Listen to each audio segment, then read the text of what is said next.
안녕하세요. 대치도에서 지화학 가르치는 신수업입니다. 자, 이제 우리 9월 평가원 모의고사 총평 및 리뷰, 그 다음에 저랑 같이 1번부터 20번까지 전체 문제를 같이 풀어보는 시간을 가져보도록 하겠습니다.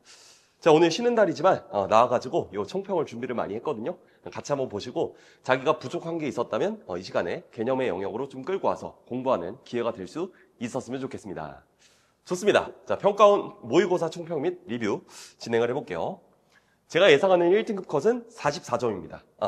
이게 6월 모의고사보다도 조금 어렵게 나왔는데요. 44점이라고 생각한 이유는 우리 재수생 친구들이 많이 낄 거기 때문에 그것까지 고려하면 신유형을 고려하더라도 44점이 되지 않았나 그렇게 생각을 하고요. 중상 정도의 난이도이고 작년 수능보다는 쉽게 나왔고 올해 6월 모의고사보다는 좀 많이 어렵게 나왔습니다.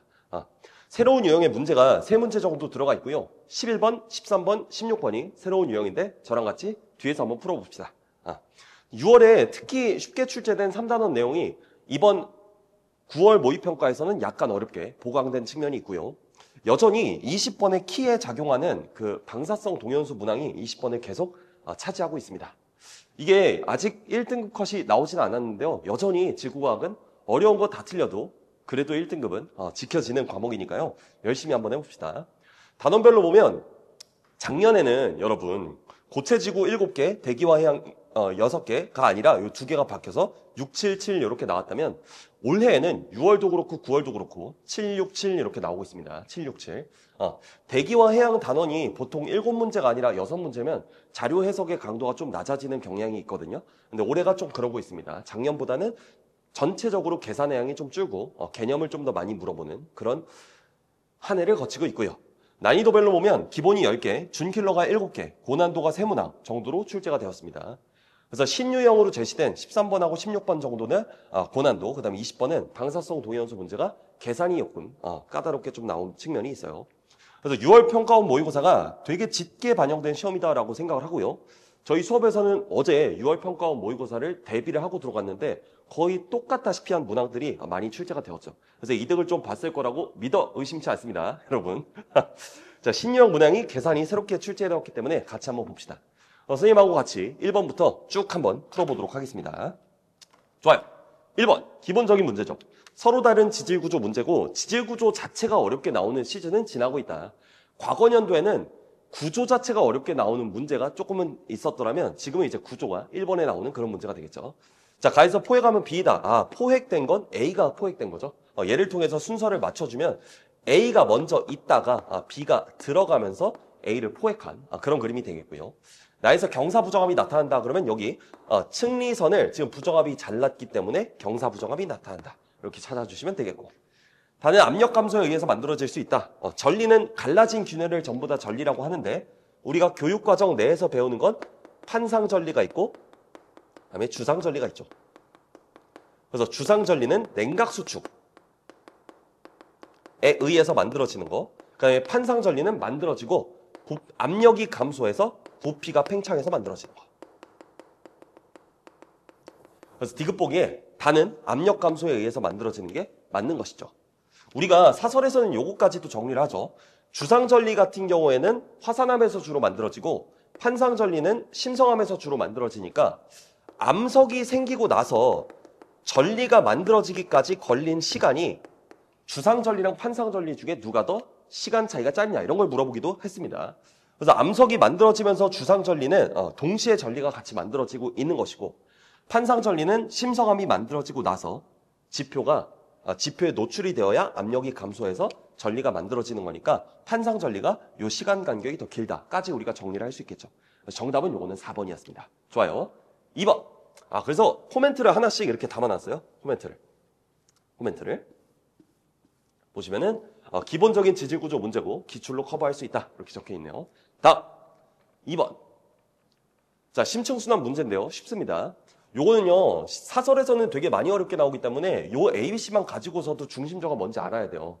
그래서 선생님이 이쪽으로 와가지고 심층순환 관련된 거 한번 정리해 줄게. 심층순환 관련된 거. 심층순환에서 중요한 건 뭐냐면 수계의 성질을 아는 거지. 수계의 성질을 아는 거. 그래서 수계를 우리가 TS도에 표시할 수 있는가? 이게 대단히 중요해요.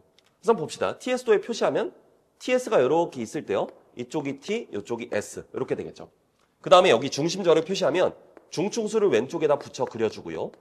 등수원선에 대해서 심충수를 이렇게. 그 다음에 저충수는 심충수의 등밀도선에 대해서 안쪽으로 살짝 들어와서 저충수. 이렇게 그려주는 거지.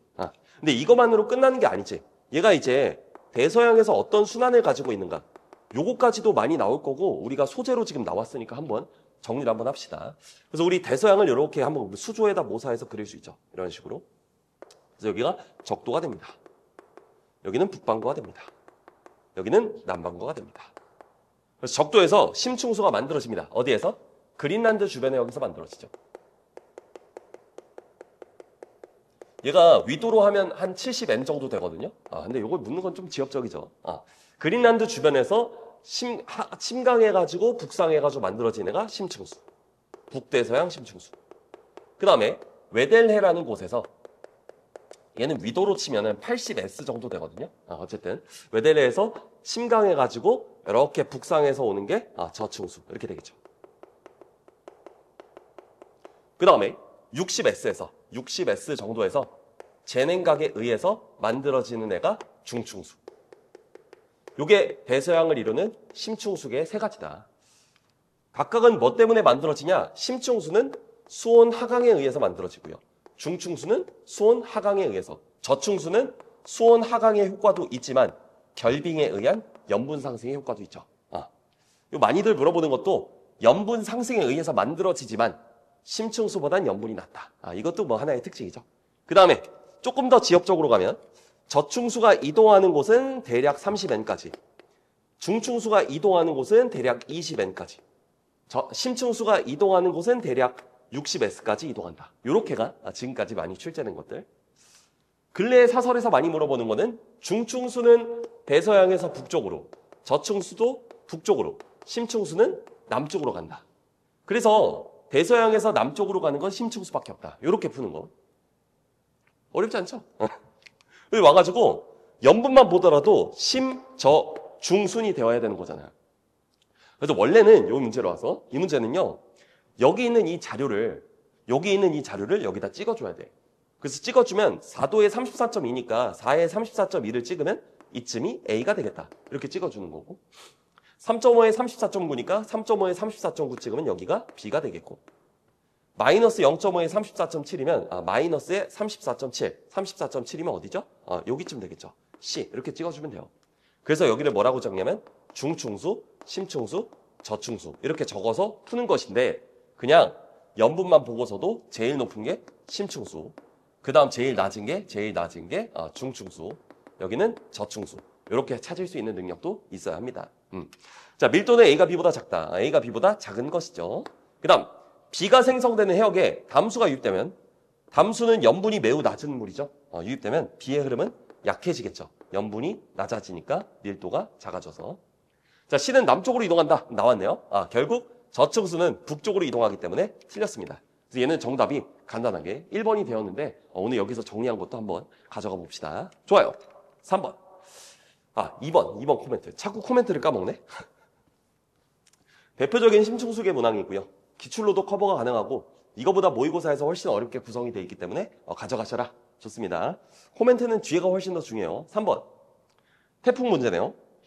이동 경로를 일정 시간 간격으로 나타냈다. 그럼 T2의 무역통에 위치한다. 이건 어렵지 않은 게 지금 얘를 딱 봤을 때 한 T4 정도를 기점으로 해서 이 아래쪽은 어디 쪽으로 이동하냐면 서쪽 방향으로 이동하니까 여기는 뭔가 무역풍의 영향을 받는 곳. 얘는 동쪽 방향으로 태풍이 이동하고 있으니까 여기는 편서풍의 영향을 받는 곳. 이렇게 찾아주면 되겠죠. 그래서 T2일 때는 무역풍에 위치한다. 맞는 것이고요. 세력은 T3가 T5보다 강하다. T3랑 T5의 기압을 비교하면 T3의 기압이 T5의 기압보다 약하기 때문에 낮기 때문에 세력은 강하다. 이렇게 찾아주면 되겠고요. 그 다음에 평균 이동 속도를 물어봤는데 얘는 24시간 간격이라는 등시간 간격이니까 이동 거리가 멀면 이동 속도가 빠르다. 너무 쉽죠? T2, T3는 T2, T3 요거.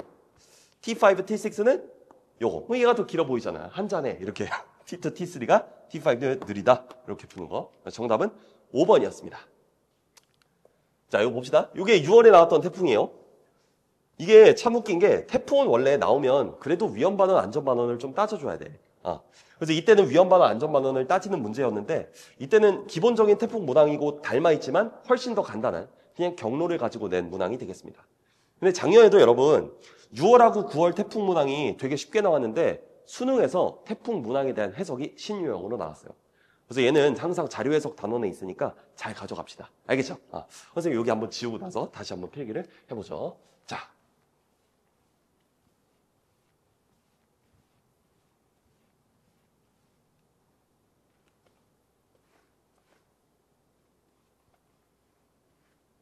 이게 왜 이렇게 깨끗하게 안 지워지지?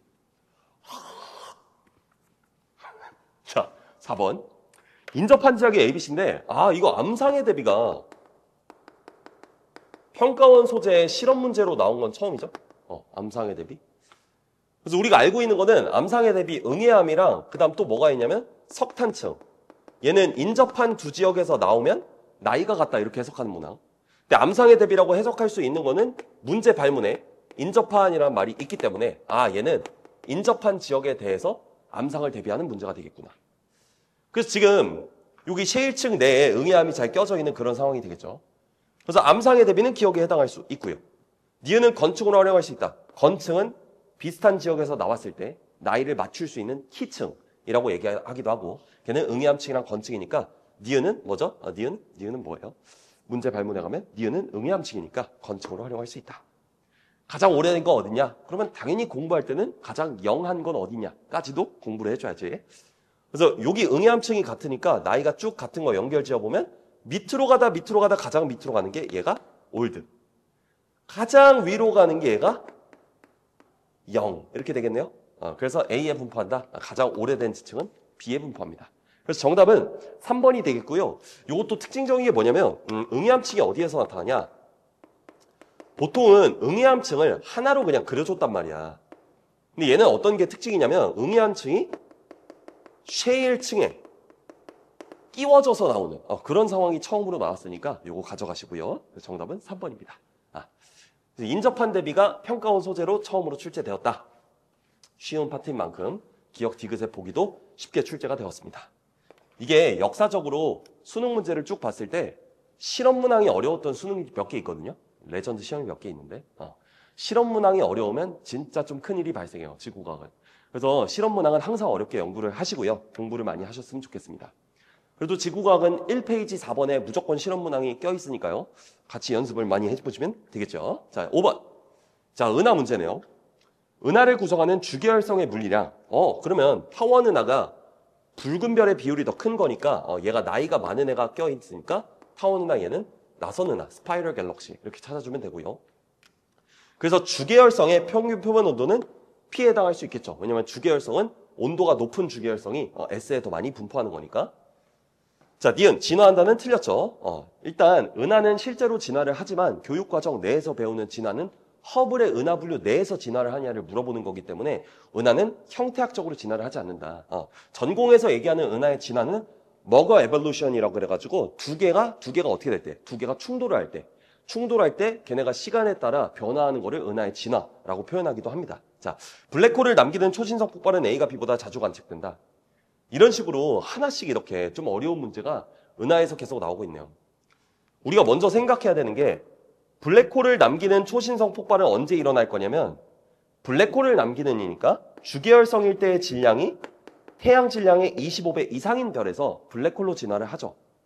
그럼 A가 B보다 자주 관측되냐라고 이야기를 했는데 A가 푸른 별의 비율이 더 높기 때문에 O형 별의 비율이 더 높을 거여서 A가 B보다 자주 관측된다라고 생각을 하면 되겠고요. 타원 은하는 물론 초기의 별이 많이 탄생하지만 그리고 그거로 인해서 이제 O형 별도 많이 탄생하지만 지금은 거의 별이 탄생하지 않죠. 그걸 비추어 봤을 때 블랙홀을 남기는 초신성 폭발은 지금 A가 B보다 훨씬 더 자주 관측이 돼야 된다. 이렇게 문제를 풀 수 있겠죠.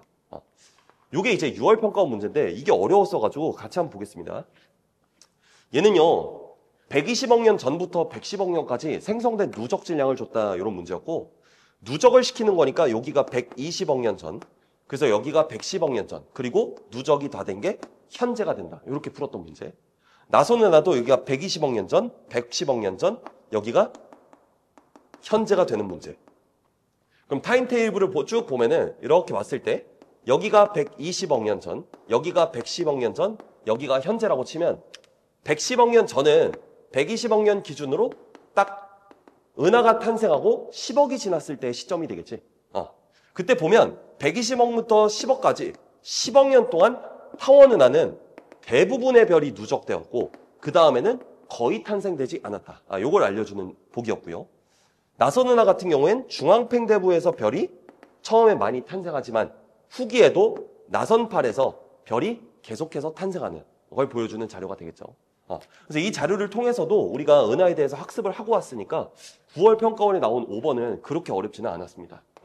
근데 문제가 이제 여러분도 아시겠지만 작년에 나왔던 문제 중에 이렇게 시간에 따른 그 별의 탄생, 별의 누적 질량 이런 걸 주고 나서 E형별을 이렇게 준 적이 있어요. E형은, 타원은하. 그래서 뭐라 그랬냐면 여기 T1이라고 주고 여기 T2라고 준 다음에 질량이 태양보다 큰 주계열성이 T2에 맞니, T1에 맞니 이렇게 풀어본 문제가 있죠. 그래서 이거 풀 때에는 질량이 태양보다 크다면 수명이 100억보다 짧을 텐데 이 T1에서 T2 구간의 나이 차이가 딱 100억만큼 나가지고 T1에 만들어진 질량이 큰 태양보다 큰 주계열성은 T2에 살아있을 수 없다 해가지고 풀었던 문제들이 있어요. 이런 식으로 은하 파트가 한두 문제가 꼭 어렵게 나오고 있으니까 은하가 좀 개념적으로 우리가 채워야 될 부분 중에 하나입니다. 알겠죠? 정답은 이게 4번이 됩니다. 6번. 이거는 온대저기압 문제가 나왔는데 이게 너도 알다시피 얘가 온난전선이고 얘는 뭐냐면 정체전선이 되는 거지. 그래서 온난전선과 정체전선이 함께 표시된 자료가 처음으로 나왔네. 문제는 어렵지 않거든요. 지금 가가 적외형상이라고 했으니까 우리가 적외형상에서 알아둬야 되는 거는 구름 최상부의 온도가 낮을수록 밝게 관찰한다. 요게 핵심인 거죠. 최상부 온도는 기역이 니은보다 높다라고 했는데 기역이랑 니은을 보면 그림상에서 니은이 더 밝죠. 그래서 기역이 니은보다 높다. 이렇게 풀었던 거. 나에서 정체전선이 나타나죠. 맞는 것이고 디귿. 이 기간의 A의 풍향은 남풍에서 북풍으로 변하였냐. 이 기간에 A는 온대저기압이 무조건 편서풍의 영향으로 동쪽으로 이동을 하기 때문에 A는 뭐가 통과한 거냐면 온난전선이 통과한 거죠. 그러면 온대저기압 기준으로 풍향을 대충 그려보면 온난전선 통과 전에는 남동풍에서 남서풍으로 바뀌었을 테니까 남풍에서 남풍계열로 바뀐 거지 남풍에서 북풍으로 바뀐 것은 아니다. 근데 물론 이런 해석도 가능하거든요. 여러분 이게 정체전선이 이렇게 있어. 얘가 정체전선이야. 정체전선은 약한 저기압성을 띠기 때문에 고기압 차이에 이렇게 껴있단 말이야. 그럼 고에서 저로 가다가 오른쪽으로 꺾이면 요런 풍이 정체전선의 기준으로 위쪽에서는 북풍 계열이 아래쪽에서는 남풍 계열이 분단 말이지. 그럼 그걸 따지더라도 온난전선이 통과하기 전에는 정체전선 위쪽에 있었을 거 아니야. 그러면 북풍에서 남풍 계열로 바뀐 거지 남풍에서 북풍 계열로 바뀔 수는 없어요.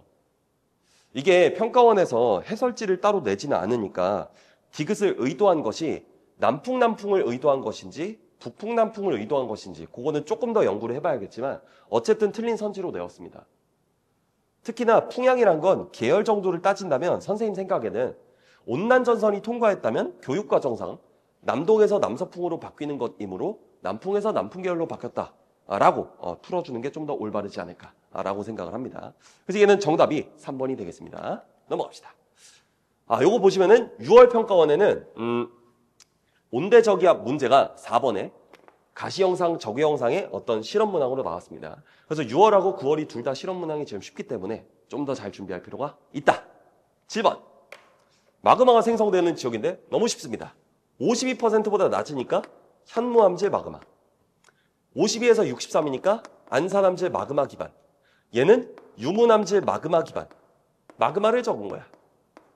그런데 평균 입자 크기가 작고 얘는 크니까 얘는 심성암이니까 문제에서 준 화강암이 되겠고요. 나머지는 문제에서 준 현무암과 안산암이 되겠지요.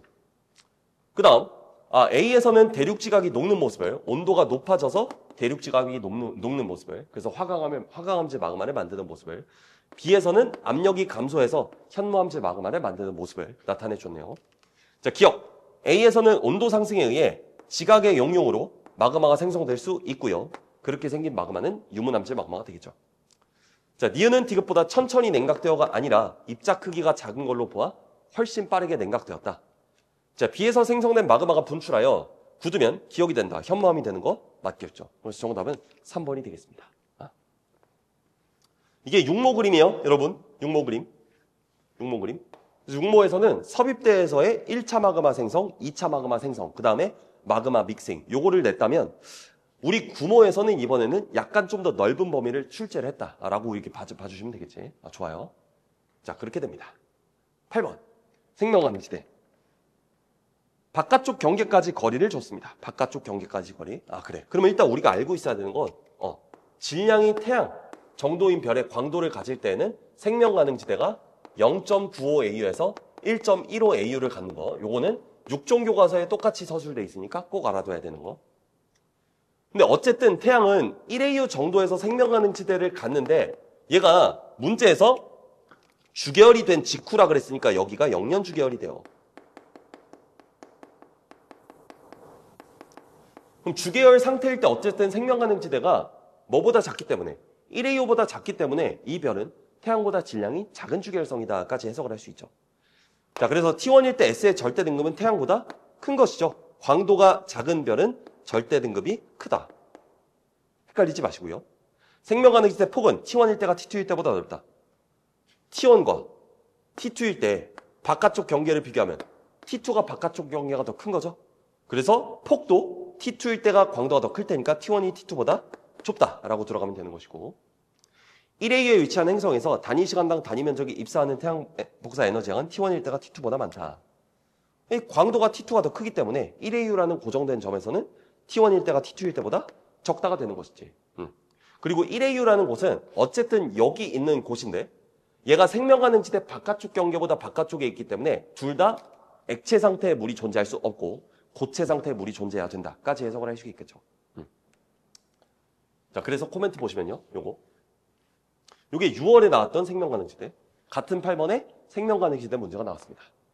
여전히 여러분, 우리는 사설에서 뭘 계속하고 있냐면 S라는 값은 광도를 R제곱으로 나눈 거야. 이런 거 해가지고 만약에 지구가 1만큼 받는다면 태양계에서 S가 2인 곳의 거리는 몇이야? 라고 했을 때 거리는 루트 10, 루트 2분의 1. 루트 2분의 1배 가까운 곳이야. AU. 이렇게 찾는 논리가 평가원에서는 아직 안 나오고 있어요. 여기 이제 복사평형의 논리를 쭉 쓰는 건데 요거는 이제 사설에서는 어려운 소재로 나오고 있지만 여기서는 아직까지 안 나왔으니까 올해 수능에도 이게 나오지는 않을 것 같은데 사설에서는 계속해서 많이 내고 있습니다. 좋습니다. 9번으로 넘어가죠. 9번. 자, 이쪽으로 오시고 이쪽. 자, 9번. 수렴형 경계랑 초음파의 왕복 시간인데 초음파의 왕복 시간.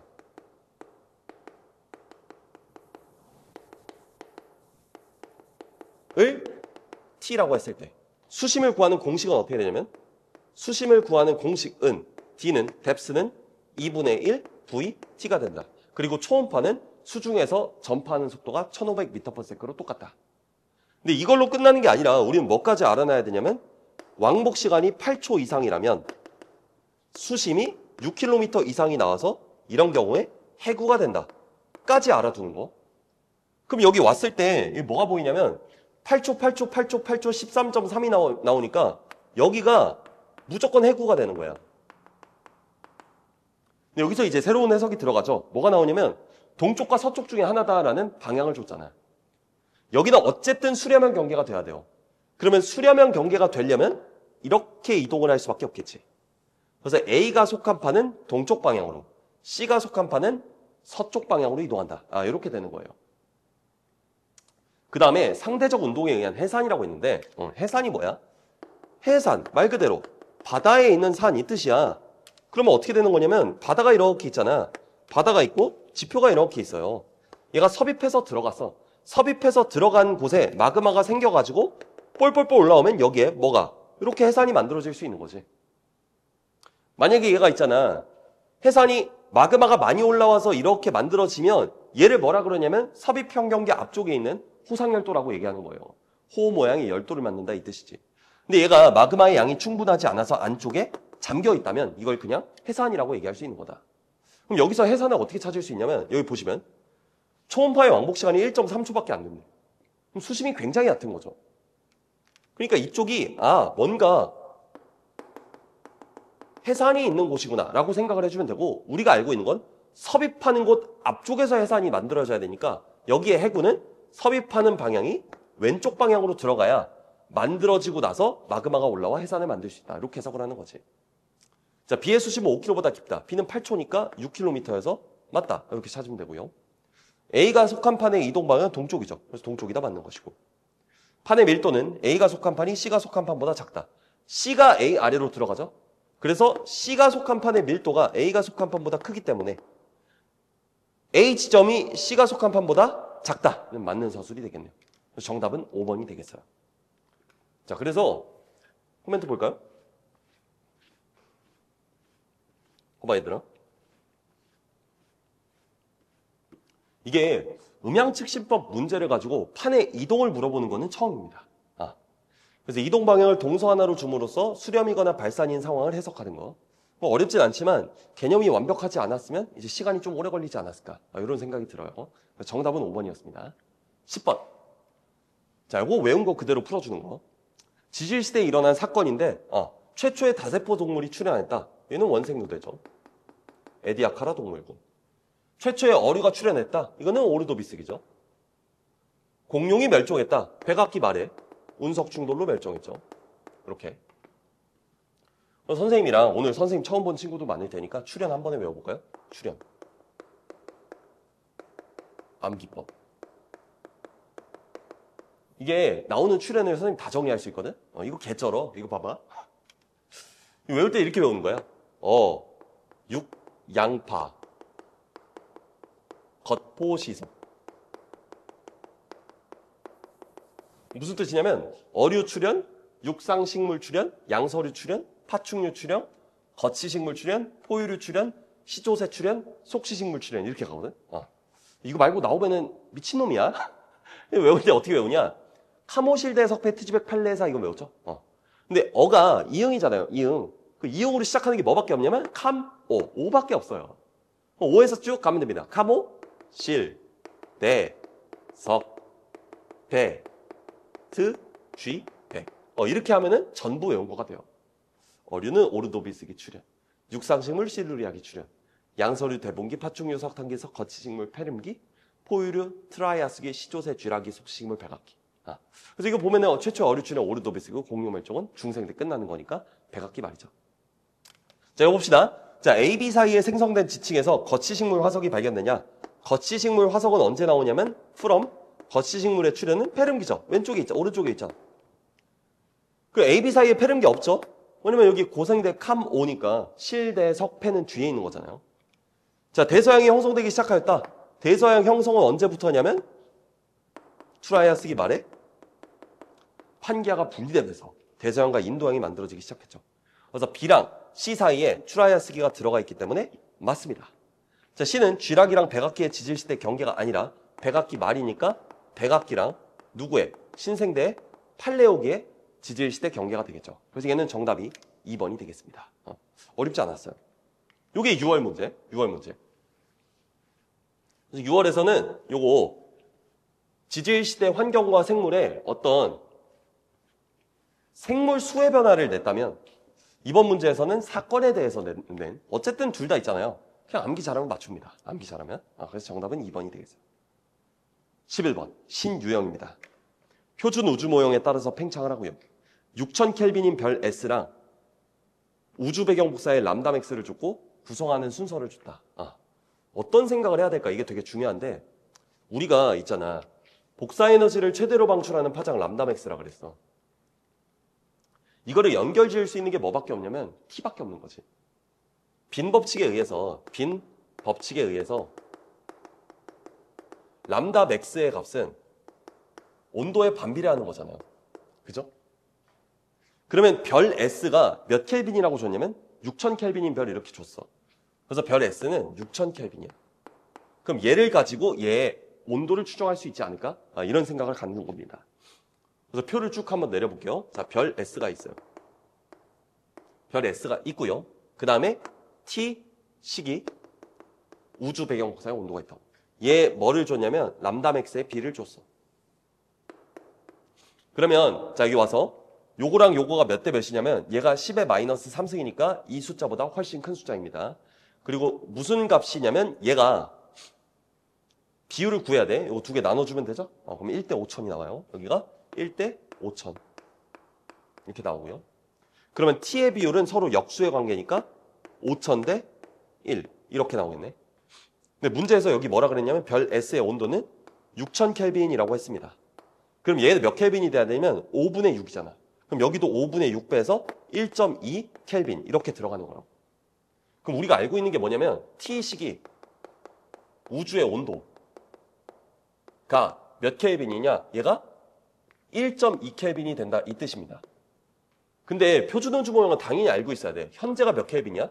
현재가 2.7 켈빈이지. 즉 이 T시기는 언제냐면 T시기의 우주의 온도가 지금보다 낮기 때문에 T시기는 미래의 시기가 되는 거예요. 미래의 시기. 지금보다 미래의 시기. 자, 근데 비율이 어떻게 변하냐? 우주 구성 요소의 비율 생각해보면 현재, OM, DM, Ordinary Matter, Dark Matter, Dark Energy 이렇게 있을 때 표준 우주 모형이라고 했으니까 얘가 4.9%, 얘는 26.8%, 얘는 68.3% 이렇게 들어가는 거지.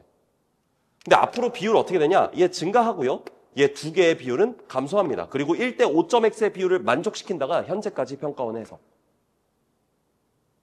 그럼 문제 T시기에 비율이 ABC 순이다 라고 줬다면 미래의 제일 큰 거는 DE가 돼야 되고요. 그래서 A가 암흑 에너지, B는 항상 많은 DM, 그럼 C는 OM, Ordinary Matter 이렇게 풀어주면 되겠다. 요거 가지고 문제를 푸는 거예요. 뭐가 어려웠을 거냐면 요 람다의 관계를 가지고 T의 관계를 찾아서 얘가 현재보다 미래인 걸 묻는 걸. 그걸 찾아내는 게 살짝 어려웠을 수 있다. 문제로 가볼까요? 자, T의 우주는 가속 팽창한다. 현재보다 미래의 시기이기 때문에 당연히 가속 팽창하고요. B는 전자기파로 관찰할 수 있다. B는 암흑물질이었기 때문에 DM이었기 때문에 전자기파로 관찰할 수 없고요. 전자기파로 관찰할 수 있는 거는 OM이죠. 보통 물질. C의 비율분의 A 비율은 T가 미래예요. 미라이너 맞대로. 미래. C는 암흑 에너지니까 비율이 높을 거고 A는 물질이니까 작을 테니까 T가 현재보다 작을 거다 해서 미래를 처음으로 낸 뭐죠? 정신착란이 발생했어요. C가 뭐죠? C가 암흑 에너지, C가 OM이네요. 죄송합니다, 여러분. C는 OM이니까 보통 물질의 비율은 작을 것이고 A가 암흑 에너지니까 높을 거여서 T가 미래죠. 현재보다 작다가 아니라 크다라고 들어가는 거. 그래서 정답은 1번이 되겠습니다. 새롭게 출제된 신유형의 문항. 평가원에서 현재보다 미래의 사건을 낸 거는 지금 처음입니다. 그래서 별의 표면 온도랑 우주의 온도를 이용해서 람다 맥스를 통해 비율 변화를 추정할 수 있는 거. 얘는 발상이 조금 오래 걸렸을 것이다 라고 생각이 좀 됩니다. 그래서 얘는 정답이 1번이었어요. 좋아요. 12번 들어보죠.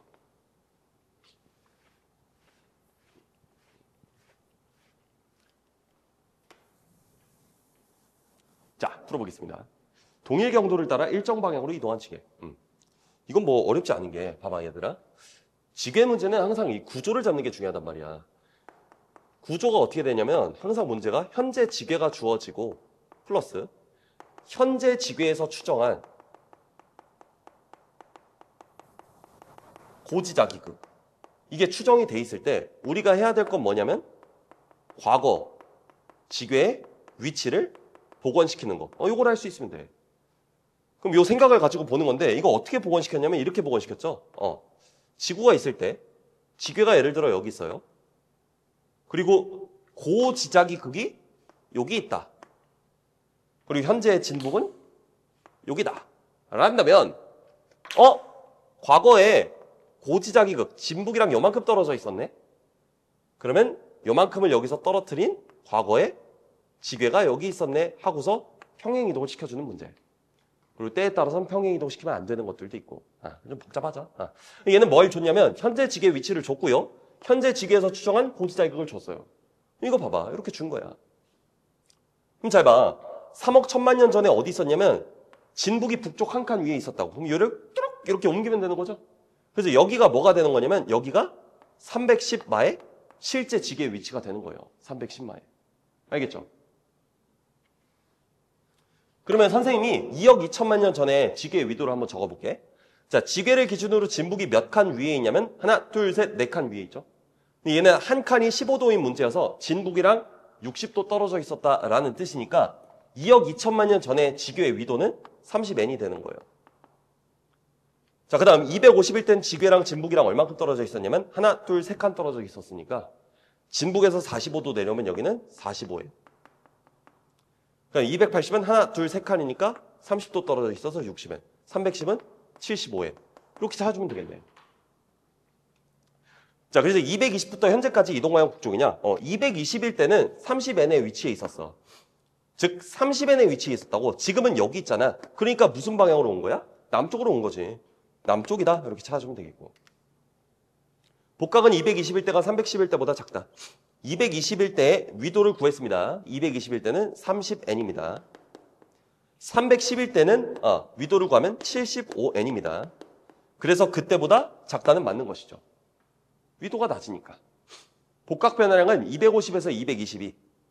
250에서 220이면 몇 도에서 몇 도로 간 거냐면 250에서 220이면 45n이 30n으로 간 거. 310에서 280은 어디에서 어디로 간 거냐면 75에서 60으로 간 거. 이거 수능형 논리가 또 나왔네요. 이게 위도는 15도씩 바뀌었죠. 그래서 원래는 얘들아 45도를 여기다 찍어줘.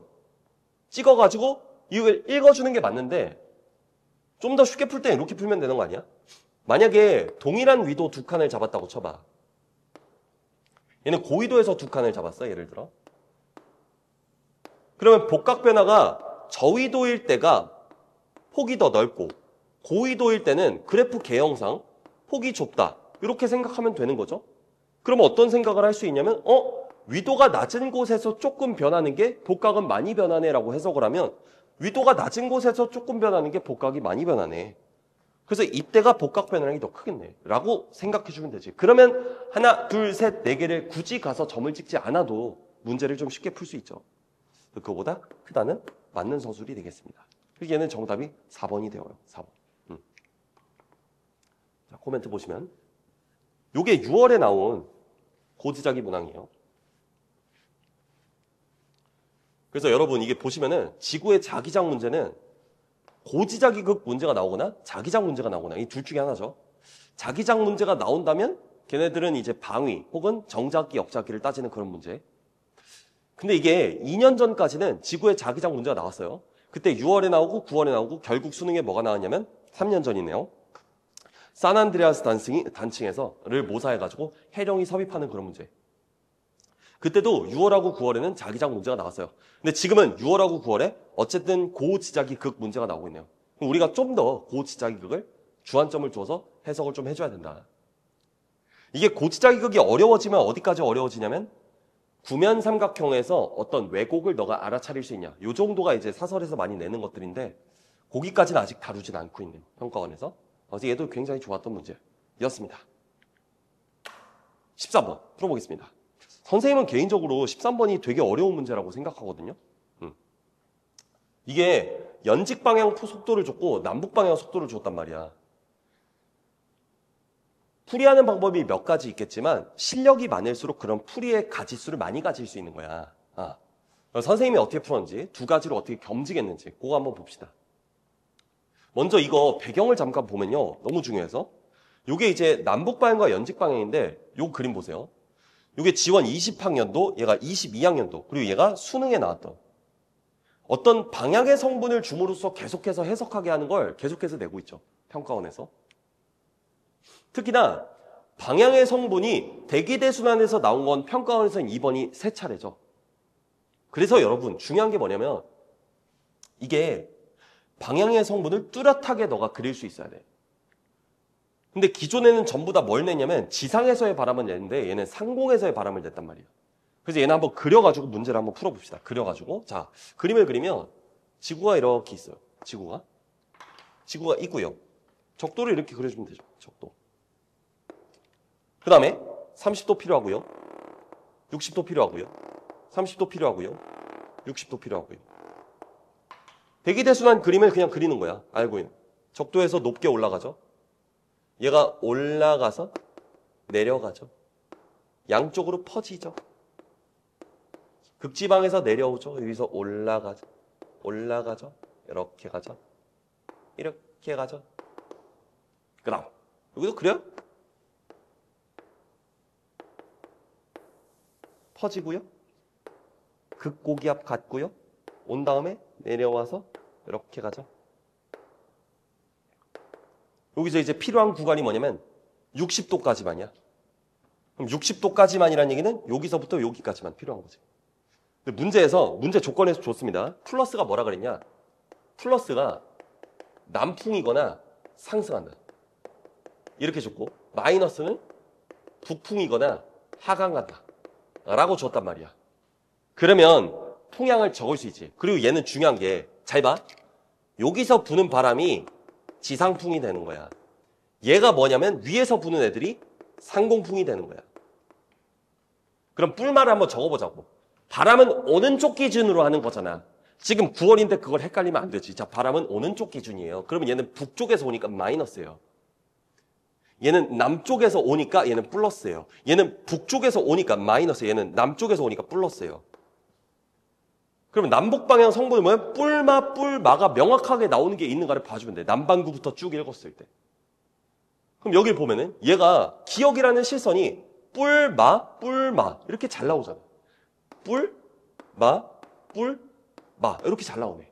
그럼 여기 왔을 때 뿔마, 뿔마 순으로 남반구부터 읽어줬으니까 여기가 뿔마, 뿔마 순으로 남반구, 여기는 북반구 이렇게 찾아줄 수 있겠네. 그죠? 혹은 어떻게도 찾을 수 있냐면요. 여러분, 적도는 열대 수렴대가 위치해서 상승기류가 우세한 걸 알고 있잖아. 근데 여기서 뭐라 그랬냐면 상승기류가 플러스다라고 문제에서 줬단 말이야.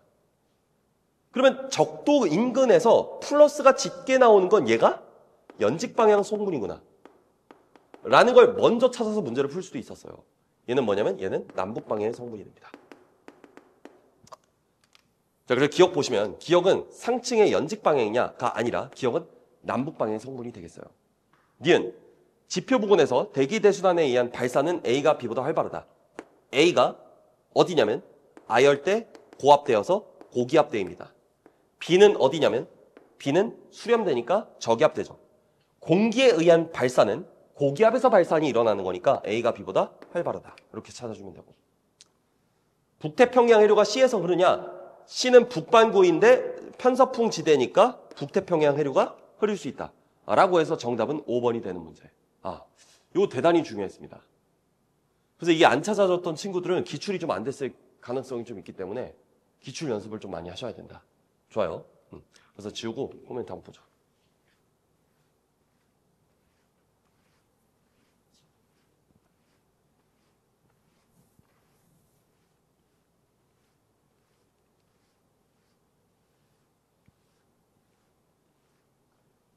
자, 이 지구과학이 뭐 그렇게 어렵진 않아요, 여러분. 화이팅! 화이팅! 자, 춘섭티 코멘트. 기존 지상에서 물어보는 걸 상공에서 물어봤다라는 게 특징이고요. 근데 선생님이 좀 의문인 거는 뭐냐면 대기대순환 모델이라는 건 원래 상공에서의 바람을 설명하는 모델이 아니라 하층부, 즉 지상에서의 바람을 설명하는 모델이고요. 대기대순환 모형은 100년 전 모델이에요. 100년 전 모델. 그래서 지금은 사실 지상풍을 설명할 때도 대기대순환 모델을 그냥 개념적으로 이해할 때만 쓰는 거지 실제로 막 그거 가지고 유도를 하고 이러진 않는데, 근데 이제 상공은 더더욱이 좀 남북방향의 성분 빼고는 의미가 없는데도 그래도 남북방향을 냈다는 게 약간은 조금 아쉬운 개념적인 측면에서 그런 지점이 있습니다. 자, 14번. 14번은 6월이 그대로 연계된 문제가 되죠. 여기다 선생님 한번 정리하고 갑시다. 여기다가 별의 중심액에서 화학 조성의 변화. 이거 6월에 그대로 나왔었잖아. 그래서 이거 지금부터 필기하는 게 선생님 수업 시간에 필기했던 내용들이에요. 쭉 볼까? 쭉 보면은 시간이 흘러간단 말이야. 그래서 여기서 주계열을 끝냈다고 쳐봐. 여기 주계열이 끝났어요. 주계열이 끝났어요. 그럼 어떻게 되냐면 자, 먼저 주계열의 중심에서 75%부터 줄어드는 원소가 있어. 뭐야? 얘가 수소인 거야. 수소는 75%부터 줄어들어서 영원히 0% 유지하죠. 왜? 주계열에서는 중심액에서 수소액 융합 반응을 하니까. 그러면 늘어나는 게 있죠? 수소액 융합 반응을 통해서 늘어나는 건 25%부터 늘어나는 헬륨이 되겠네. 헬륨. 그럼 얘가 연결이 이렇게 연결이 됩니다. 그래서 여기를 뭐라 그러냐면 여기를 수소각 연소의 단계라고 얘기하죠. 거의 100%가 유지가 되죠. 그러고 나서 헬륨 연소가 일어나기 시작하면 여기서 감소하기 시작하죠.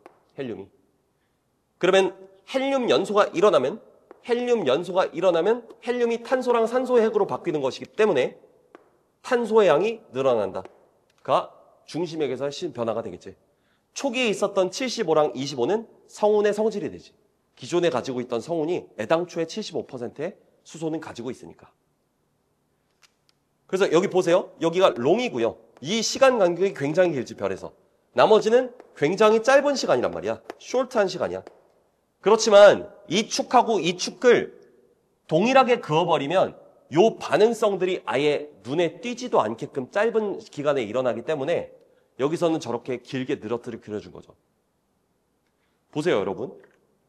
이쪽으로 오셔서. 이게 보면 이게 6월 거예요. 이게 별에서 헬륨의 함량인데 늘어났다가 거의 100% 유지하고 쫙 떨어져. 이게 뭐냐면 이쪽으로 와가지고 헬륨이 줄어들기 시작하는 거야. 근데 이렇게 줄어드는 게 단숨에 중심액에 있는 헬륨이 탄소로 바뀌기 때문에 헬륨 섬광이 일어난다라고 얘기하고 중심에 있던 헬륨이 단숨에 탄소로 바뀌는 그런 모습이 6월에 나왔던 거죠. 이게 이제 질량이 태양 정도인 별에선 헬륨 섬광이라고 얘기하고. 그래서 요거 문제를 그대로 다시 낸 겁니다. 그럼 봅시다. 기억이 뭐가 되냐면 헬륨의 양이 될 수밖에 없어요. 중심액에서 질량이 태양 정도인 별에서 중심액에서 비율이 100%에 근접할 수 있는 건 헬륨밖에 없는 거지. 그러면 줄어들어서 0으로 가는 게 수소고요. 헬륨이 줄어들면서 늘어나기 시작하는 게 탄소가 되겠죠. 자, 디귿은 헬륨이다. 디귿은 탄소입니다. 주계열 단계일 때 대류가 일어나는 영역의 평균 온도는 S가 태양보다 높다. S는 주계열을 끝날 때의 나이가 8천만 년이야. 태양은 100억 년을 살죠. 그러니까 얘는 질량이 매우 큰 별이란 말이야. 그래서 S가 태양보다 당연히 높은 거지. 야, 이걸 가지고 있잖아. 이걸 막 엄밀하게 풀기 위해서 시험장에서 주계열성의 수명이 8천만 년인 별은 질량이 태양의 몇 배이냐 이런 걸 고민하고 있는 건 무의미해요. 기출화되었으니까 이제부터 공부할 수 있지. 그렇지만 시험장에서는 그냥 질량이 큰 별이겠구나. 그러면 대류핵을 가지겠구나. 요 정도로 생각하고 넘어가는 거야. 실제로 얘는 EM0보다 큰 별들이고. 자, 별의 평균 밀도분의 중심액의 평균 밀도는 A 시기가가 주어인데 A는 주계열이니까 별의 평균 밀도는 크고요. 거성보다. 중심액 밀도는 작죠. 이 중심액 밀도라는 건 별이 진화함에 따라 중심핵의 밀도는 계속해서 늘어나게 되는 거지. 그래서 A 시기가 B 시기보다 작다. 이렇게 풀어주는 문제. 그래서 이게 정답은 2번이 되었어요. 2번. 저는 이 문제는 좋은 문제라고 생각합니다.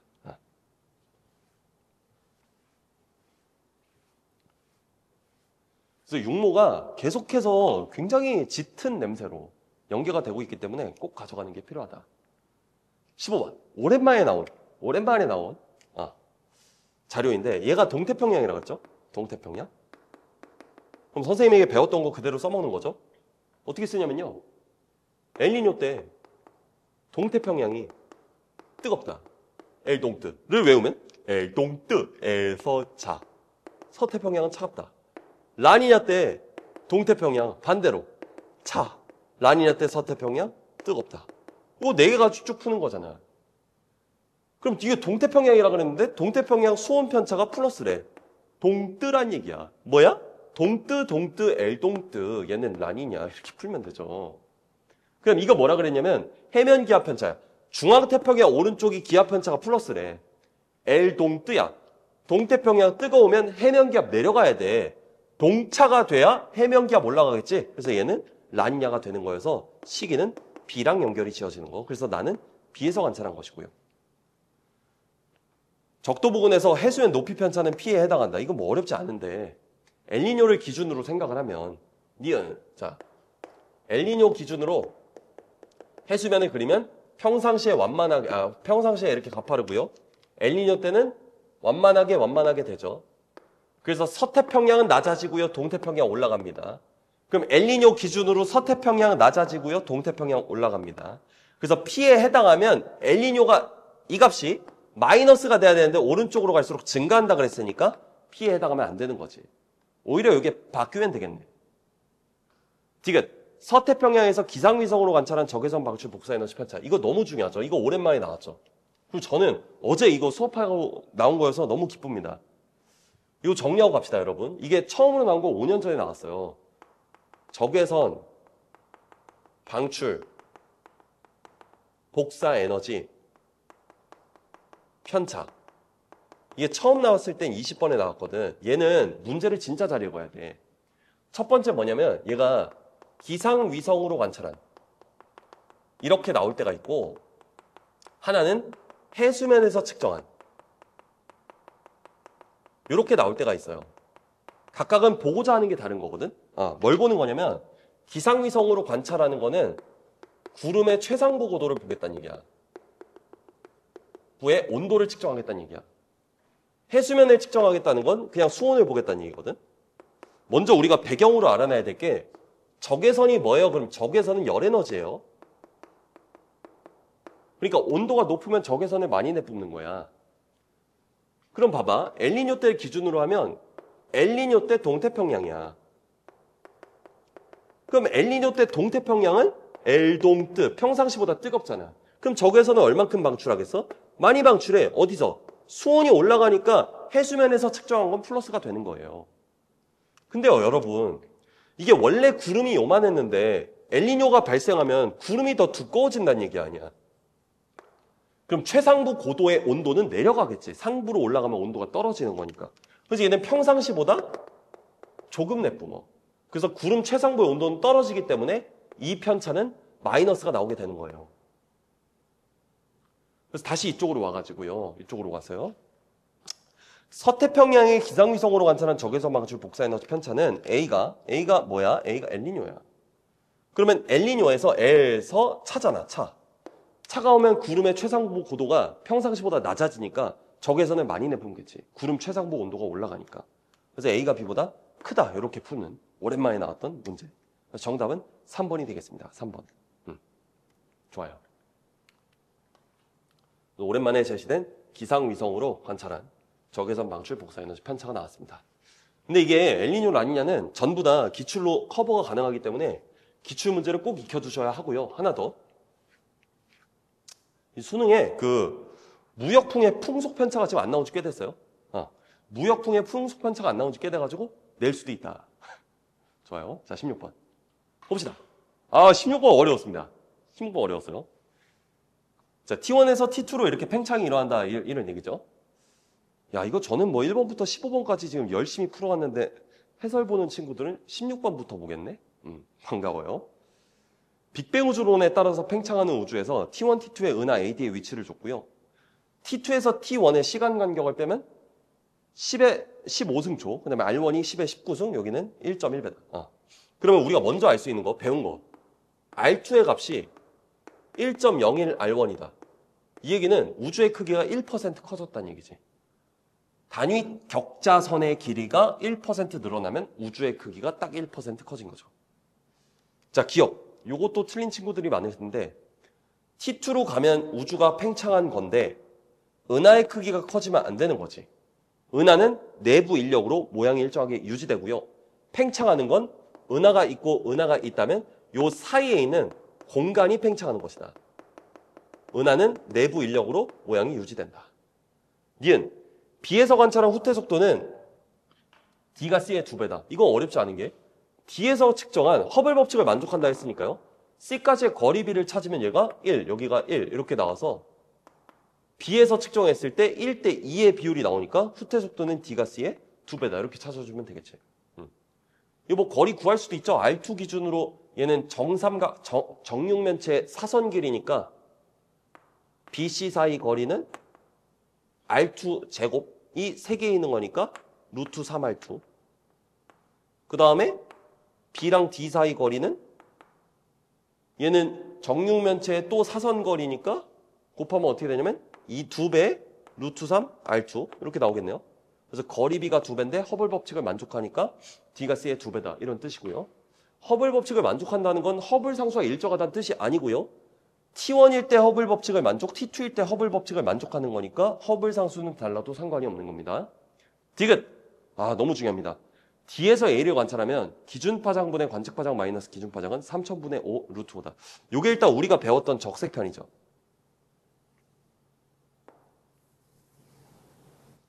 이게 어떤 생각을 하냐가 되게 중요한데 볼까? 먼저 여러분 빛의 속도를 줬거든요. 3 곱하기 10의 5승 킬로미터. 그러면 시간 간격이 몇이라고 줬냐면 시간 간격은 10의 15승 킬로미터다. 이렇게 줬단 말이야. 그지? 그러면 AD 사이 거리를 먼저 구해볼까? AD 사이 거리를 구하면 어떻게 되냐? T1일 때 구할 수 있고 T2일 때 구할 수 있죠. 그럼 AD 사이 거리를 구해보면요. AD 사이 거리를 구해보면 T1일 때는 저게 2대1이니까 루트 5R1 이렇게 들어가는 거고 T2일 때는 어떻게 들어가냐면 루트 5의 R2 이렇게 들어가는데 R2일 때가 R1의 1.01배라고 했으니까 1.01 루트 5 R1 이렇게 구하겠네. 이 R1은 10의 19승 킬로미터죠.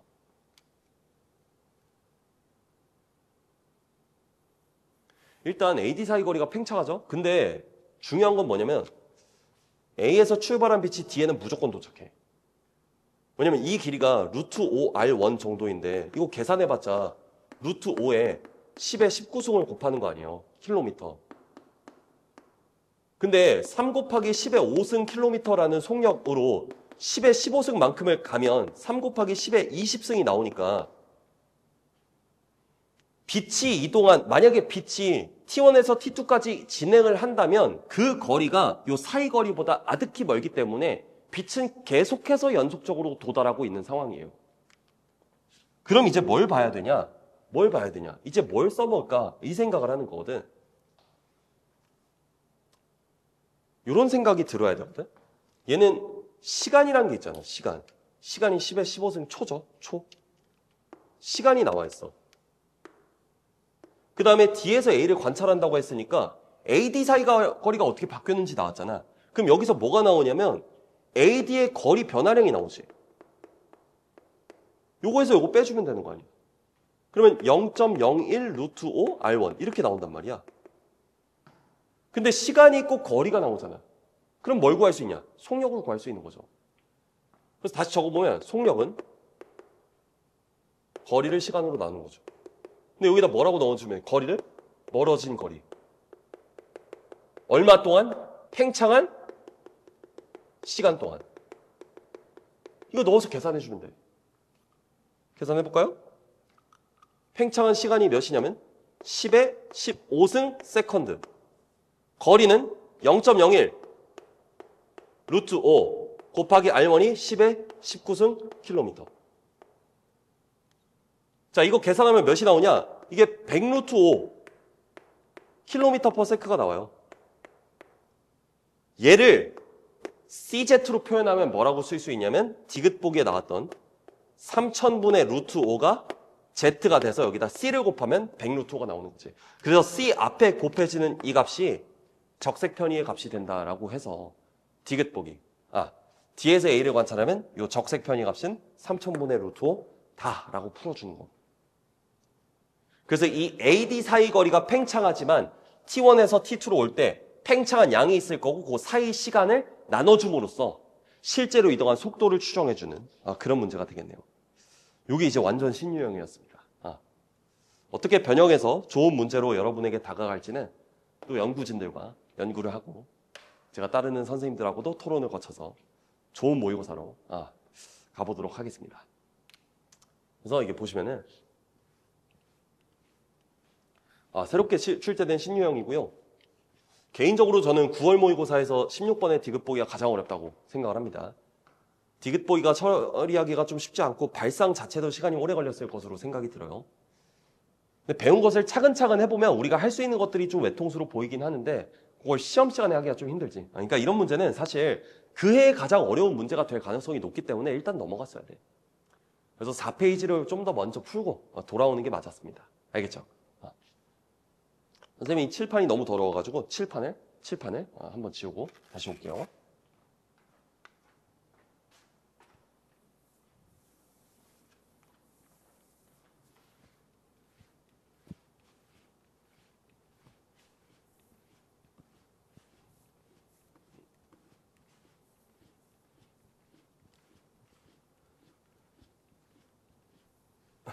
자, 풀어보겠습니다. 17번. 선생님이 밀란코비치 문제 풀 때는 무조건 단조건부터 체크하라 그랬죠.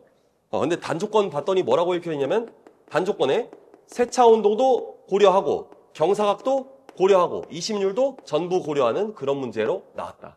그럼 난도가 좀 높을 수 있겠구나. 그래서 단조건 확인하고 나서 A, B, C의 상황을 분석을 하는 겁니다. 자, A를 분석합시다. 그 다음에 B를 분석합시다. 그 다음에 C를 분석합시다. 자, A는 어떤 상황이냐면 세차 운동만을 본다면 A랑 B는 현재랑 똑같은 상황인 거지. 여기 중앙점에 이렇게 찍혀 있으니까 요 같은 면에. 그래서 A랑 B는 세차 운동이 없고요. 세차 운동이 없다는 얘기는 현재랑 똑같다는 얘기고요. C는 세차 운동이 정확하게 반대로 고려된 상황입니다. 그 다음 이심률을 비교하면 이심률은 B가 제일 크고요. AC는 같죠. 현재랑. 그래서 B가 가장 크니까 이심률이 가장 크고요. AC는 이심률이 현재랑 같습니다. 이렇게 적어놔야 돼. 자, 경사각 봅시다. 자, 가장 위에 있는 게 A니까 A가 경사각이 가장 크고요. BC는 경사각이 현재랑 같습니다. 요거 적어놨으면 이거 가지고 문제 푸는 거야. 기니디. 기억. 지구가 원일점에 위치할 때 지구에 도달하는 태양 곡선 에너지량은 B가 주어내, B. 그럼 뭐가 보이냐? B는 이심률이 크단 말이야. 그럼 기억 보기. 기억. 이심률이 크다는 건 무슨 뜻이냐면 원일점은 1AO보다 먼 거리인데 걔가 더 멀고 근일점은 1AO보다 가까운 거리인데 걔가 더 짧아지는 걸 의미하죠. 그럼 B가 원일점이 멀기 때문에 원일점의 지구에 도달하는 에너지의 양은 줄어들어야겠죠. 그래서 기억 보기는 틀렸습니다. 니은. 이제 이런 모기가 나오기 시작하네요. 30n의 연교차가 현재보다 큰 시기는 30n의 연교차가 현재보다 큰 시기는 A랑 C냐 이렇게 물어봤는데 차근차근 봐야지. 자, 일단 B는 세차 운동이 없는 상태니까 세차 운동이 없을 때 이심률 관련된 표는 세차 운동이 없을 때 이심률이 클 때랑 작을 때 북반구랑 남반구에 대해서 연교차 적으면 감소한다 하나 외우면 나머지는 증감증. 그럼 B를 주어라면 B가 이심률이 크니까 이심률이 큰 때 북반구는 연교차가 작단 말이야. 그럼 B는 30n의 현재 연교차보다 작은 상황이에요. A는 뭐 때문에 크냐면 A는 경사각이 크니까 지금보다 당연히 연교차 클 수밖에 없고 나머지 요인이 같은 상태에서 C는 나머지 요인이 같은데 세차 운동이 고려되어 있다는 얘기는 북반구가 근일점에서 여름을 가지니까 연교차 맥스가 되고 남반구는 근일점에서 여름을 갖게 되니까 미니멈이 된다 이렇게 찾아주는 거죠. 근일점에서 겨울을 갖게 되죠. 남반구는. 그래서 30n의 연교차가 현재보다 큰 건 경사각이 큰 A랑 북반구가 맥스가 되는 A랑 C다라고 서술한 건 맞다. 이렇게 찾아주는 거. 디귿. 지구가 근일점에 위치할 때 30S 평균 기온이 현재보다 높은 시기는 A, B다. 그러면 근일점에서 계절을 먼저 따져야 돼. 30S는 근일점에서 현재 계절을 뭐 가져요? 남반구는 현재 연교차가 맥스니까 근일점 가장 가까운 데서 여름을 갔죠. 그럼 C는 세차 운동이 고려되어 있으니까 근일점에서 남반구의 계절은 겨울이 되는 거야. 그러면 30S 평균 기온이 현재보다 높을 수 없지. C는 겨울이니까 나머지는 여름이고. 자, 여름인 상태요. 여름인 상태인데 또 경사각이 크니까 여름이 더 뜨거워질 것이고 이심률이 크니까 그럼 이제 이심률이 클 때 남반구 연교차가 크니까 여름이 더 뜨거워지겠네. 그래서 현재보다 높은 시기는 A랑 B 시기가 된다. 이렇게 찾아주면 무리 없이 정답은 5번이라고 찾을 수 있었어요. 알겠죠? 자, 이게 6월 문제입니다. 보시면은 6월에는 이게 문제가 너무 쉬워가지고 오로지 세차 운동 하나만을 고려해서 풀었던 문제가 6월 평가원 문제였어요. 근데 이제 17번에 뭐가? 17번에 이렇게 세 개가 다 교차해서 돌아가는 상황이 처음으로 출제가 올해에는 되었으니까 좀 물량표시는 항상 연습을 많이 해야 되죠. 좋습니다. 18번. 자, 기니디 중 주계열이 2개고 거성이 1개다. 그럼 먼저 드는 생각이 반지름이 똑같으면 기역, 니은 중에 무조건 거성이 하나 있어야죠. 왜? 주계열성은 반지름이 같을 때 광도가 다를 수 없으니까. 자, 근데 여기 뭐가 보이냐면 400파색이 보이네요. 그러면 우리 특수비를 이용해서 절대 등급을 계산해 줄 수가 있지. 자, 첫 번째. 자, 400파색에 있는 걸 몇 파색으로 가져올 거냐면 10파색으로 가져오는 거죠. 그럼 어떤 생각을 하냐면 10이랑 400의 관계가 40배잖아. 그래서 40배 가깝게 온다라고 생각을 하는 거고 40배 가까워지면 40의 제곱배 밝아짐 이렇게 생각하는 거지. 근데 40의 제곱배는 1600배 밝아진다라고 생각하는 건데 1600은 우리가 알고 있는 숫자로 고칠 수 있죠. 16 곱하기 100이니까 16이라는 애가 등급을 3개 빼주고 100이 5개 빼니까 결과적으로 요만큼 밝아지면 마이너스 8등급을 해주는 거네. 그래서 여기서 마이너스 8등급 하면 절대 등급은 마이너스 5등급이 나오는 거예요. 그죠? 12파색이 있는 거 10으로 가져오면 사단이 발생하죠? 저게 뭔가의 배수인지 잘 모르니까 넘기는 거고 2를 10으로 보내. 이것도 하면 되지. 2를 10으로 보냈어. 그러면 2랑 10의 관계가 5배 멀어지는 거죠. 그럼 몇 배 어두워지냐면 25배 어두워진다. 근데 25배는 등급을 몇 개 더하는 거야? 약 3.5개의 등급을 더하는 거죠. 어떻게 나온 거죠? 1등급하고 8등급이 7개의 등급 차이인데 1과 8 사이 정확히 중앙점에 4.5등급이지. 2개 더해서 2로 나누는 거. 그럼 여기가 3.5등급 차고 여기가 3.5등급 차인데 얘의 밝기 차이가 625여서 동일한 등급 차이에서는 밝기 차이가 똑같이 나야 되니까 뭐를 제곱해야 625가 나와? 그러면 25배의 밝기 차이가 3.5등급 차다 이렇게 구하는 거. 그리고 3.5등급 그럼 빼주면 약 0.5등급 이렇게 나오겠죠. 맞나요? 아니 잠깐만. 0.5가 아니라 멀리 보내는 거니까 3.5를 더해주면 7.5등급 이렇게 나오겠네. 야, 그럼 얘는 뭐가 보이냐면 12파색에 있는 걸 10으로 가져오면 가져온 거니까 일단 밝아질 거예요. 근데 한 등급은 절대 밝아질 수가 없으니까 얘는 절대 등급이 0에서 1 사이야. 1에서 살짝 빠지는 거지. 그럼 이쪽으로 와봐봐. 지금 반지름이 같은 거 가지고 우리 찾는 거거든요. 그럼 반지름이 같은 선인 등반지름 선에 놓이겠지. 근데 그럼 여기 보세요. 주계열이 이렇게 있어요. 주계열이 이렇게 있어요. 반지름이 같은데 이렇게 같은데 하나가 절대 등급 마이너스 5등급이래. 거성은 마이너스 5등급이 될 수가 없으니까 얘가 마이너스 5등급이고 그럼 얘가 뭐가 되는 거냐면 얘가 기역이 되는 거고 니은은 얘보다 온도가 낮은 쪽인 이런 쪽이 니은이 되겠죠. 그죠?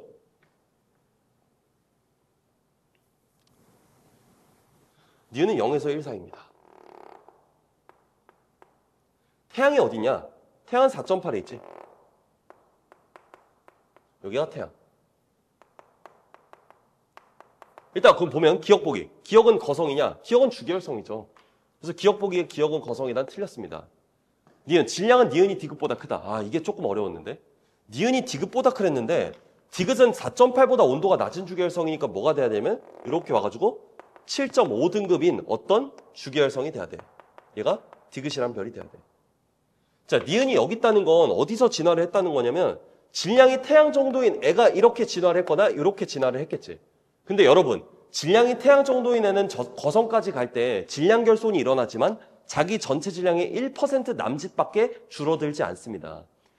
이게 주계열에 따라 다른데 질량이 매우 큰 애들은 약간 많이 줄어들기도 해. 그렇지만 질량이 태양 정도의 애들은 줄어드는 양이 적다. 그럼 질량은 니은하고 디귿을 비교하라고 하면 디귿이 훨씬 아래쪽에 있으니까 디귿이 더 가볍다라고 생각을 해야 되는 거지. 그래서 니은이 디귿보다 크다는 맞는 것이고. 문제 풀고 추가로 봅시다. 지금 보면 디귿, 기역의 절대 등급 마이너스 5등급이고 디귿의 절대 등급은 7.5등급이니까 두 개 더하면 2.5등급이 나와서 몇보다? 4보다는 작다가 나옵니다. 작다.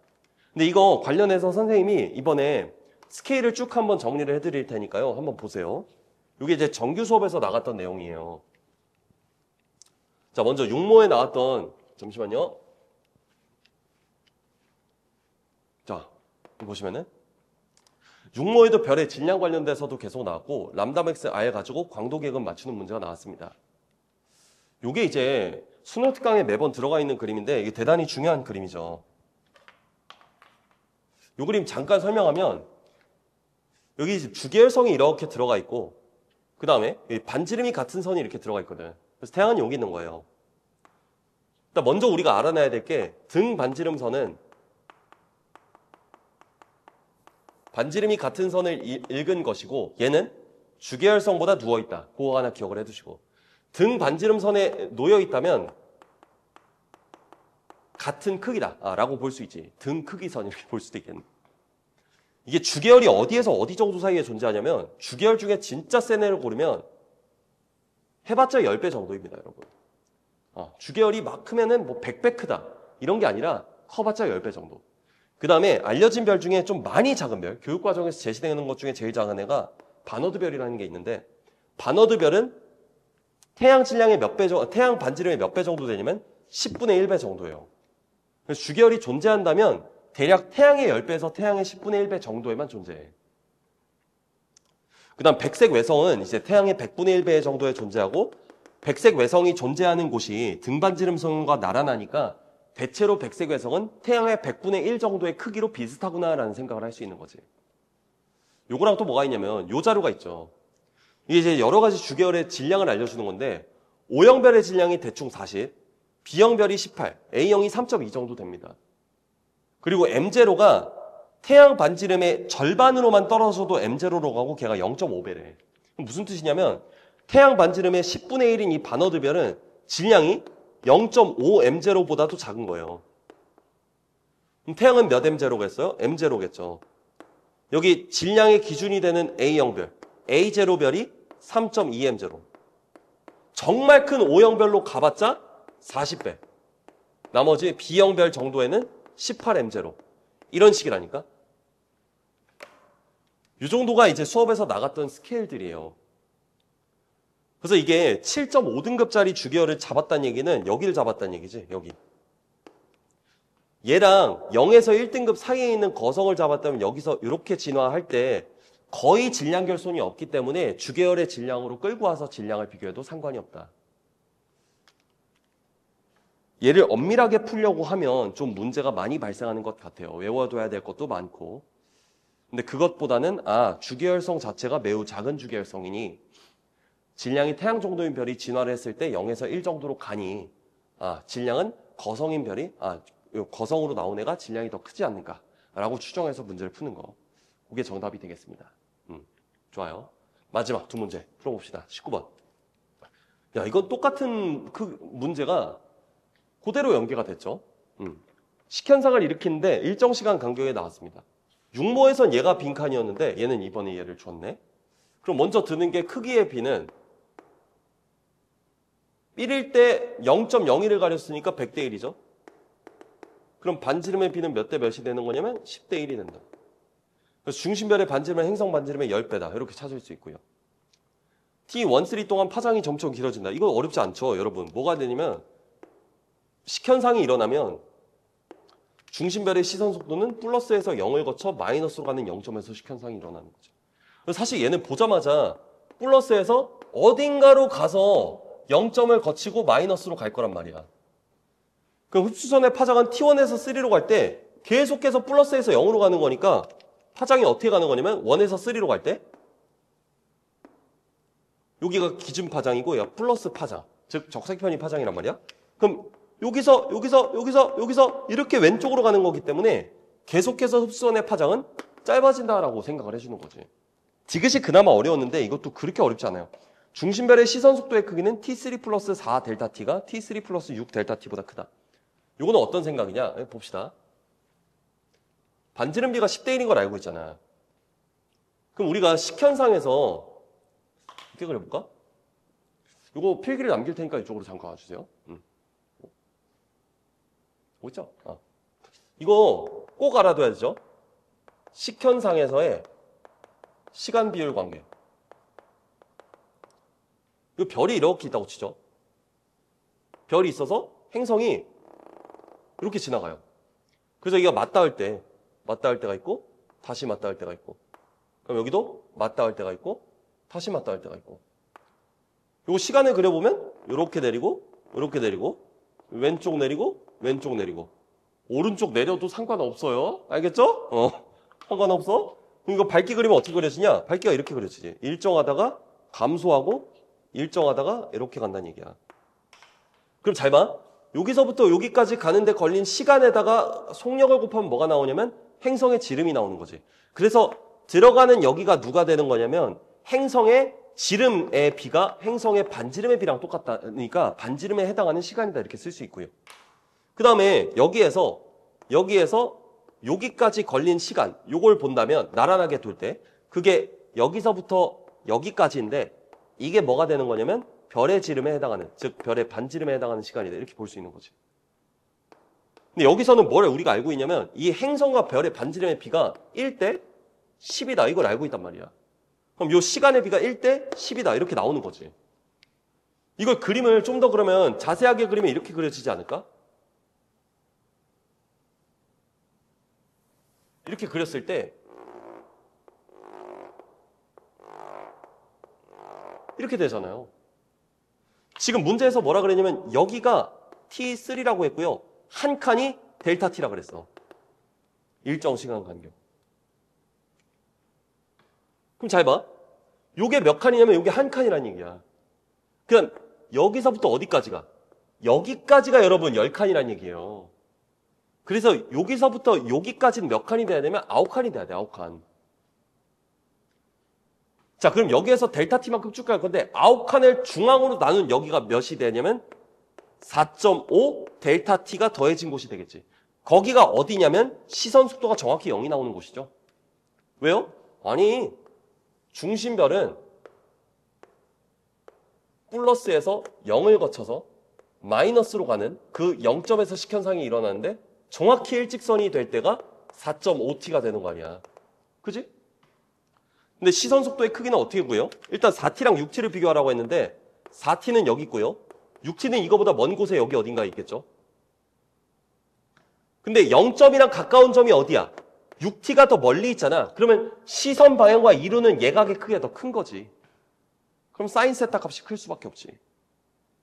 그러니까 4T는 시선 속도는 플러스고 6T는 마이너스의 속도를 갖겠지만 시선 속도의 크기는 절대값으로 비교하기 때문에 결과적으로 0점에 가까울수록 속력이 느린 것이다. 근데 6T가 4.5T로부터 많이 떨어져 있으니까 당연히 시선 속도의 크기가 클 수밖에 없다. 그래서 중심별의 시선 속도 크기는 4ΔT가 6ΔT보다 작다가 나와야 됩니다. 알겠죠? 몇 배 작은가? 그 계산할 수 있지만 이번 영상에선 안 하겠습니다. 20번 풀고 집에 가야 돼가지고요. 20번. 그래서 여러분 이거잖아요. 이게 용모에 나왔던 거잖아요. 그래서 모든 학생이 어떻게 풀었냐면 이게 이제 기억이 0.990이냐 물어봐가지고 기억 보기가. 그래서 이거 반지름비 구하라고 하는 건데 요게 한 칸이고 여기서부터 여기까지가 10칸이니까 이게 1대 10이구나 해가지고 다 같이 틀렸던 평가원 시험에서 공부를 하고 있었던 1대 11이 돼가지고 121분의 기억의 값은 몇이에요? 121분의 120이 나와야 한다가 되었던 문제죠. 요거. 근데 이게 문제 상황이 그대로 나와가지고 오히려 난도가 쉬웠습니다. 19번은. 틀린 사람 많이 없었을 거예요. 근데 6월도 식현상, 9월도 식현상 이어가지고 좀 수능에서도 식현상을 공부를 많이 해야 되지 않나. 근데 작년에 6월 도플러, 9월 식현상, 수능에 도플러 미친 난이도로 나와가지고 좀 많이 어려웠습니다. 알겠죠? 12번 마지막으로 풀어볼게요. 20번. 자.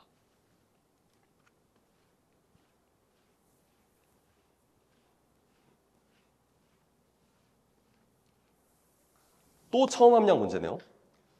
자, 자원소를 시간에 따라 나타냈다 이렇게 얘기했는데 우리는 있잖아. 자원소에 어떤 정보가 나오면 이걸 빨리 모원소로 바꾸는 행위를 해야 돼요. 자원소는 해석할 수 있는 능력이 없어. 알겠지? 근데 문제 조건부터 해석을 해봅시다. 조건. 해석하면 A에 포함된 Y는 처음 양의 4분의 1이면 A는 2번 반감했다는 얘기야. ETY라는 얘기지.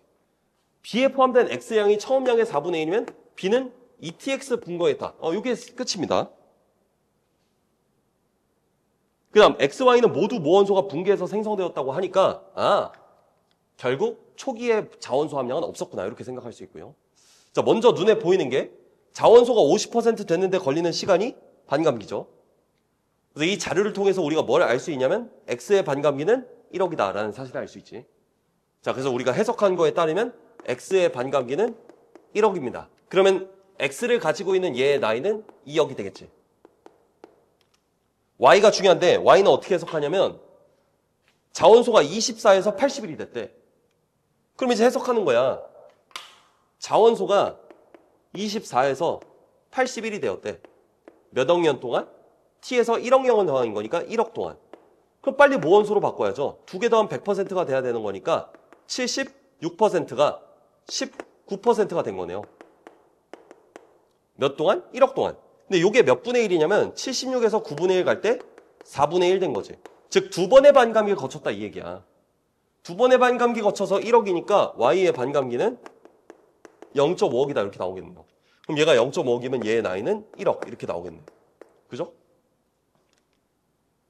기억이 제일 어려웠거든요. 기억이. AB의 절대 연령 차이는 4T억년보다 크다. 기억 풀어볼게. 일단 A, B의 연령 차는 구하지. 그냥 그대로 해석하면 얘는 1억이야. 또 그래프의 볼록성을 쓰는 문제가 나왔는데 그래프의 볼록성을 잘 써야 돼. 지금 Y의 반감기를 찾았기 때문에 여기 값이 몇이 되냐면 0.5가 되는 겁니다. 거기까지 위로 볼록하게 가죠. 내가 요 구간을 그려보려고 그래. 요 구간에 누구를? 얘를 그려볼게. 그럼 이쪽으로 와가지고 저 구간에 확대시켜 그리는 거야. 이렇게 있을 때 0에서 몇 %까지? 50%까지 갔다 이 얘기야. 여기는 0%야. 볼록성을 또 쓰는 거야. 뭘 쓰는 거냐? 50%까지 갔을 때 여기가 0.5억이에요, 여러분. 그러면 얘가 직선상으로 떨어졌을 때 정확히 등분해주는 지점이 몇이 나오냐면 0.25억이 나오는 거란 말이야. 근데 그때 여기가 몇이냐면 여기가 25가 나와야 되는 거지. 근데 얘가 위로 볼록하기 때문에 0.25일 때는 일단 25도 안 나오거냐. 24%가 되는데 걸리는 시간이 T니까 24는 여기 있지.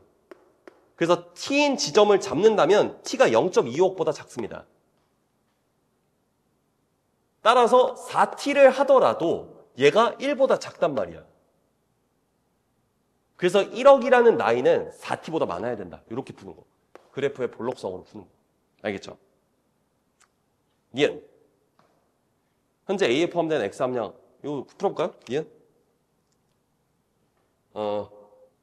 이거 지우고 여기다 풀죠? 지우고 여기다가.